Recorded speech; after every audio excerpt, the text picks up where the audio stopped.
Her har vi grundstoffet magnesium, som er nummer 12 i det periodiske system. Vi kan se hernede, at vi har 12 protoner, altså i atomnummeret, og vi har 24 units, hvad hedder det?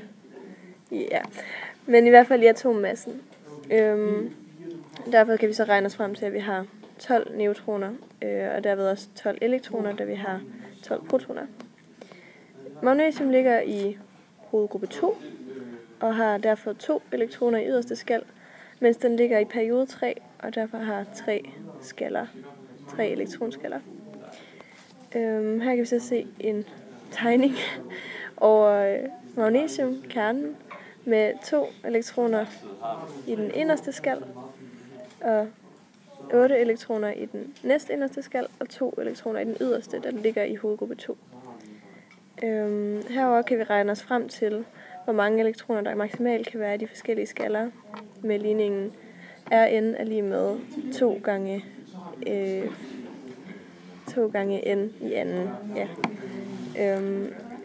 Og i første skal kan vi maksimalt have 2 elektroner, mens vi i anden skal maksimalt kan have 8 elektroner, og i den tredje skal kan vi maksimalt have 18 elektroner.